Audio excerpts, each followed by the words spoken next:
சுபாஷ். அதை விட அதை தவிர வேறு என்னன்னா எனக்கு பாட்டு கேட்க நிறைய பிடிக்கும். நான் தனியாக இருக்கும்போது பாட்டு நிறைய கேட்பேன். எதனால் எஸ்எம்எஸ் வந்து சூஸ் பண்ணேன்னா, நான் வந்து நீட் இருக்கிறேன். நீட்டில் வந்து எனக்கு மார்க் அவ்வளோ சூப்பராக இருக்கும். அதனால் எங்கள் அப்பா என்ன சொன்னாங்க, ஏதோ மெடிக்கல் வந்து ஏதோ கோர்ஸ் எடுத்துக்கணும்னு சொன்னாங்க. அதனால தான் நான் பிஃபார்ம் வந்து சூஸ் பண்ணேன். அப்புறம் எஸ்எம்எஸ் சூஸ் பண்ணால் நிறைய சர்ச் பண்ண காலேஜ் சர்ச் பண்ணும்போது எஸ்எம்எஸ் கொஞ்சம் நல்லா இருக்குன்னு எல்லாம் சொன்னாங்க. அது இல்லாமல் எனக்கு தெரிஞ்சவங்க வந்து இங்கே படித்தாங்க, இன்ஜினியரிங் தான் படித்தாங்க. அவங்க சொன்னாங்க காலேஜ் பரவாயில்ல நல்லா தான் இருக்குது, ஜாயின் பண்ணணும்னு சொன்னாங்க. அதனால் கண்டிப்பாக நான் எங்கள் அண்ணாக்கிட்ட சொன்னேன். அண்ணா என்ன சொன்னாங்க, நான் சர்ச் பண்ணி சொல்கிறேன், அவசரப்படாதுன்னு. சர்ச் பண்ணி சொன்னதால நான் அண்ணா நல்லா இருக்குது, காலேஜில் பரவாயில்ல ஜாயின் பண்ணேன் அப்படின்னு சொன்னாங்க. சரி ஓகே அப்படின்னு நான் ஜாயின் பண்ணேன். எங்கள் ஊரில் என்ன ஃபேமஸ்னா டெம்பிள் தான் ஃபேமஸ். அண்டு நான் எதுக்காக இந்த காலேஜ் சூஸ் பண்ணேன் அப்படின்னா கவுன்சிலிங்கில் கிடைச்சிச்சு. எனக்கு வந்து மெடிக்கல் ஃபீல்டில் போகிறதுக்கு வந்து ரொம்ப இன்ட்ரெஸ்ட்டு. ஸோ நான் அதனால மெடிக்கல் ஃபீல்டில் வந்தேன். ஸோ நான் நீட் ஆல்ரெடி எழுதியிருக்கேன். பட் எனக்கு வந்து அவ்வளோ மார்க் வரல. ஸோ டாக்டர் ஆகணும் அப்படின்னு சொல்லிட்டு எங்கள் வீட்டில் சொன்னாங்க. பட் மார்க் கிடைக்காததுனால ஃபார்மசி சைட் வந்தேன். ஆனால் இது எனக்கு புதுசு தான் எடுத்திருக்கேன். இந்த காலேஜ் எதுக்காக சூஸ் பண்ணணும் அப்படின்னா எங்கள் அண்ணா இங்கே தான் இருக்காங்க. அவங்க வந்து ப்ரிஃபர் பண்ணாங்க. ஸோ இது நல்ல காலேஜ், இங்கே டீச்சிங் எல்லாமே நல்லா இருக்கும், அது இல்லாமல் பிளேஸ்மெண்ட்ஸ் இருக்கும், இது எல்லாமே சொன்னாங்க.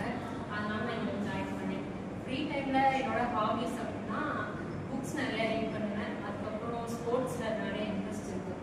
எக்ஸ்ட்ராவாக என்ன லேர்ன் பண்ணியிருக்கேன் அப்படின்னா கம்ப்யூட்டரில் கோடிங்ஸ் இது எல்லாமே எக்ஸ்ட்ராவாக லேர்ன் பண்ணியிருக்கேன்.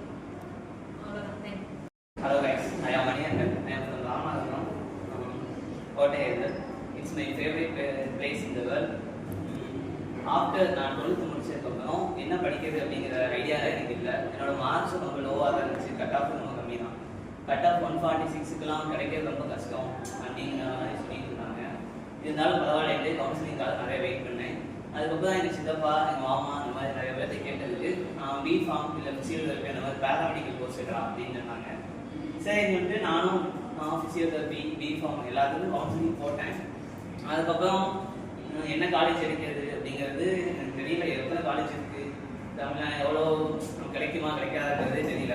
அதுக்கப்புறம் எங்கள் சித்தியோட ஒரு 2 கீதா மேம் இங்கே ப்ரொஃபஸராக இருக்காங்க. அவங்க தான் எஸ்என்எஸ் காலேஜை ஃபஸ்ட்டு எனக்கு சொன்னது. சரின்னு சொல்லிட்டு அதுக்கு ஃபஸ்ட்டு போட்டேன். எனக்கு கிடச்சிருச்சு. ஃபஸ்ட்டு அவங்களுக்கு தேங்க் பண்ணிக்கிறேன்.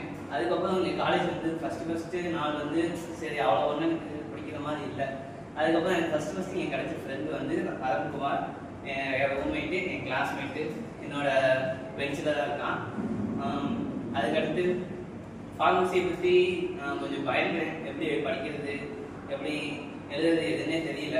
அதுக்கப்புறம் நிறைய இங்கே வந்து நிறைய டீச்சர்ஸ் பழகினதுக்கப்புறம் தான் தெரிஞ்சிச்சு, பிடிச்சிருந்துச்சு. ஃபஸ்ட்டு எனக்கு இங்கே பிடிச்ச நிறைய டீச்சர்னா காவியா மேம் தான். ஃபஸ்ட்டு அவங்களுக்கு தேங்க்ஸ் சொல்லிக்கிறேன். தேங்க்யூ.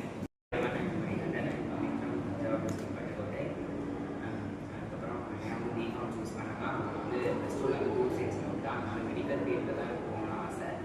அப்புறம் மார்க்கில் இருந்தப்பறம் கவுன்சிலிங் போடலாம்னு நினச்சேன். ஆனால் 12th வந்து கம்மி மார்க், அதனால் சரி கவுன்சிலிங் போட வேணாம், அப்புறம் லேட் பண்ணால் காலேஜ் வந்து சீட் கிடைக்காதுன்னு சொல்லிட்டு மேனேஜ்மெண்ட்டில் செய்யலாம்னு சொல்லிட்டு நெட்டில் சர்ச் பண்ணி பார்த்தேன். இப்போ எங்கள் அக்கா வந்து எஸ்என்எஸ் ஆர்ட்ஸை படிக்கிறனால அவங்க சொன்னாங்க எஸ்என்எஸ் காலேஜில் வந்து எஸ்என்எஸ் காலேஜ் ஃபார்மசி தனியாக இருக்குது, அங்கே ஜாயின் பண்ண நல்லா இருக்குன்னு சொன்னாங்க.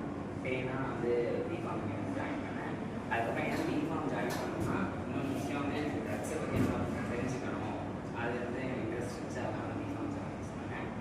அதுக்கப்புறம் வந்து எனக்கு ஃபாரின் கண்ட்ரீஸில் போய் ஒர்க் பண்ணணும்னு ரொம்ப ஆசை.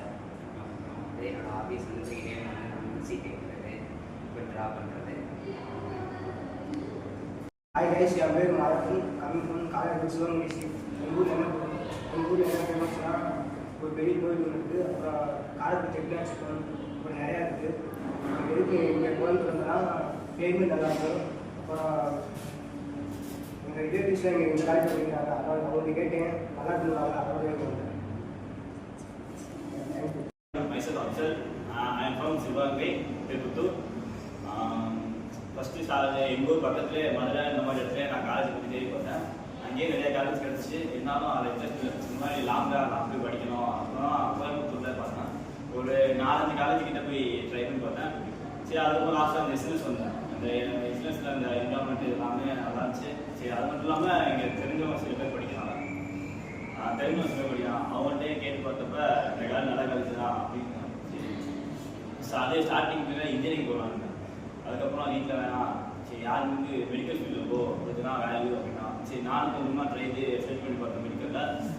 ஃபஸ்ட்டு நர்சிங்காக பிபிடி போடலாம்னு ட்ரை பண்ணேன். சரி லாஸ்ட்டாக வந்தேன் ஃபார்மசி. சரி அதான் பிஃபார்மாக டிஃபன் ஃபார்மசி போடலாம்னு நான் வீட்டில் சொன்னால் சரி பிஃபார்ம் போடு அப்படின்னா. சரி நானும் பிஃபார்ம் போட்டு அட்மிஷன் போட்டு போயிட்டேன். அதுக்கப்புறம் வந்து வெளியே ட்ரை பண்ணி வந்து வெளியே ரூமில் இருக்கலாம் பார்த்தா ஃபஸ்ட்டு யாருமே இந்த ஊருக்கு தெரியல. அதனால நான் ஹாஸ்டல்லே சேர்ந்துட்டேன். அதுக்கப்புறம் என்ன சொல்கிறது, அதுக்கப்புறம் இங்கே வந்ததுக்கப்புறம் தான் நல்ல ஃப்ரெண்ட்ஸாக கிடச்சாங்க. நிறையா ஃப்ரெண்ட்ஸ் கிடச்சாங்க. எல்லாருமே நல்லா இருந்தாங்க. அதுக்கப்புறம் நல்ல ஸ்டாஃப் இருந்தாங்க. காவியா இருந்தாங்க, சம்மா இருந்தாங்க. எல்லாமே நல்ல ஸ்டாஃபாக இருந்தாங்க. நல்ல டீச்சிங் கோச்சிங்லாம் சமைச்சு. அதுக்கப்புறம் இங்கே வந்து ஃப்ரீ டைமில் என்ன பண்ணோம்னா நாங்கள் எல்லாம் வந்து கேம்ஸ் விளாடுவோம். Free fire